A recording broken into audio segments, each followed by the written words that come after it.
for human consumption. One gentleman in America took the US FDA to court. 44,000 pages which questioned the harmful impacts or the relevance of GM food for human health tumbled out of the cupboards there. And the US FDA didn't have anything to answer those things. In fact, the overwhelming consensus among the FDA's own scientists were that genetically engineered foods were unsafe and could lead to allergies, toxins, new diseases, and nutritional problems. The person in charge of policy who overruled and ignored the scientists had been recruited to the FDA from Monsanto's law firm and later became Monsanto's vice president. It's a classic case of vested interests wreaking havoc on people's health because institutions that have been created to protect our health are actually hand in glove. The multinational companies who are promoting GM foods claim that after the Green Revolution, the gene revolution is the next big thing to solve global food problem. They say the application of genetic engineering increases the productivity through improved crop varieties, reduces input costs and lowers environmental hazard. They even claim that the food derived from GE crops is substantially equivalent to other conventional methods of food production. Given the evidence that we have today, these companies are telling an absolute lie for which there is no scientific evidence whatsoever. I'm not against genetic engineering per se. Genetic engineering can be applied to human gene therapy. It can be creating medicines in the laboratory under very carefully watched conditions. But we should not feed the products of an infant science to millions of people or release it into the environment where it can never be recalled. We don't understand the language of the DNA. Yes, I am for DNA research, genetic engineer in laboratories, in carefully controlled conditions, but not in my intestines, not in my environment.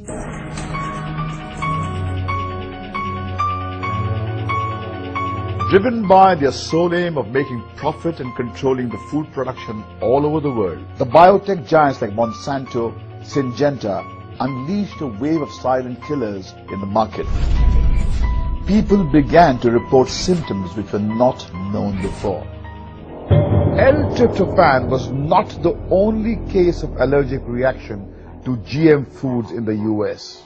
In 2001, the US Center for Disease Control and Prevention launched an investigation after consumers reported allergic reaction to a protein found in a bioengineered variety of corn called Starlink. I felt my chest getting tight and it was hard to breathe. I felt like I was going to die. I'm very concerned about this thing that's, a few multinationals and a few greedy businessmen are doing. I mean, they don't care for people, they don't care for the health of the nation or the world, just for a few bucks.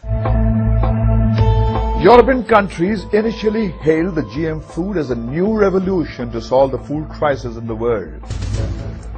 But they became wary of their adverse effects on people's health with the rising incidence of prostate cancer and its link to a genetically modified substance called bovine growth hormone. There is something called a shock and awe. In Europe, what happened was they were faced first with mad cow disease, and then they were faced with foot and mouth disease. Now, in both these diseases had inflicted a massive destruction of the cattle. And they had to burn cattle. Thousands and thousands of cattle were burnt alive. Now, in that particular situation, they have seen the horror of all these kinds of food and feeds. Now, they realize if it can happen to animals, it can happen to human beings also. The use of bovine growth hormone was banned, but people all over Europe became vociferous in their demand to put a ban on all kinds of GM food in their country. We demand more studies. That's why also we supported the demand for a moratorium, that we need to know much more about this new technology. The opposition to GM food united the consumers, civil society groups and farmers like never before. I myself would never eat GM food because I do not know if it's safe or not.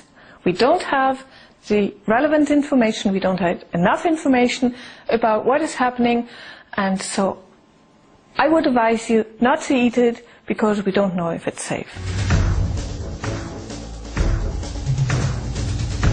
In Switzerland, Through a referendum, they even forced the government to put a 5-year moratorium on production and entry of GM food in the country. Majority of consumers did not see any advantage, so they said, I don't want to take any risk. The same thing with the farmers. It was really their interest. They saw that they can sell better their products if they are without GM. At a time when countries across the world are shutting their doors on GM food, dozens of crops and vegetables in India are undergoing various stages of trials simply because people in the country are largely ignorant about what GM foods are and what impact they will have on their health. It's genetically modified in the sense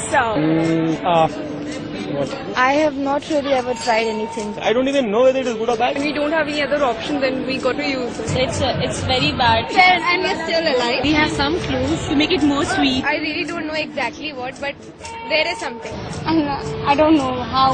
I'll prefer organic food rather than the genetic modified food. What food are you talking about? People don't know anything about GM foods at this stage. The government doesn't know anything about GM foods at this stage. Corporations don't know much about GM foods at this point. We're in a world where we're playing with a new technology which has massive implications for the environment, massive implications for food production, and massive implications for consumption.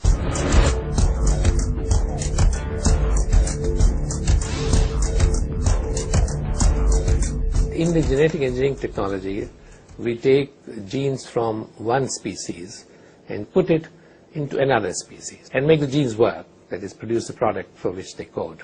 Look at the way the genes are being now tinkering, or the food is now being tinkered with. Gene from pigs are being taken to put into rice. The gene from fish to tomato, the gene for milk in human beings, human females, has been now inserted into rice. And the scientists are trying to say this will take care of diarrhea in human beings. Now, all these permutation combinations have actually gone beyond the ethics that the society has been living in. And I think that is again going to create, whether it's a religious issue or whether it is going to be an ethical issue or a morality issue, that I think is also going to be infringed by genetically modified foods. Taking advantage of people's ignorance and a corrupt and incompetent regulatory mechanism in the country, biotech MNCs are getting firmly entrenched in India and conducting trials over a host of vegetables and food items which will soon find their ways on our platter. Today, 56 GM crops are at different stages of trials in India.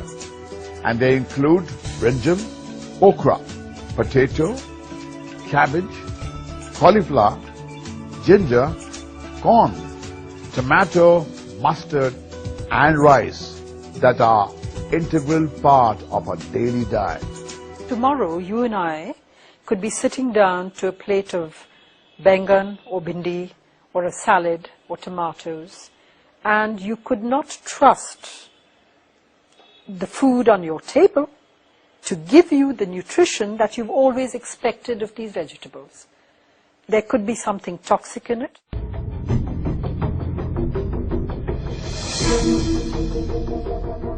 GM food is a big issue today in the whole world. And not only GM food, but overprocessed food, food that is not natural, not organic. The world is shifting towards organic food, natural food, unprocessed food. But here, nobody really cares about it as an issue. Even though BT cotton is the only genetically engineered crop approved for commercial cultivation in India, its disastrous consequences are there for everyone to see. Thousands of farmers who opted for BT cotton have committed suicide, while hundreds of others who used to work in BT cotton fields developed skin allergies which were not known before. India should form the organic way.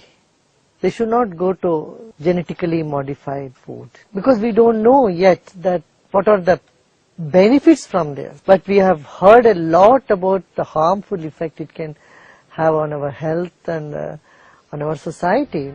The toxins present in BT cotton are so harmful that nearly 2,000 sheep and goats that went for grazing in BT cotton fields in rural areas of Andhra Pradesh died in no time in the year 2006.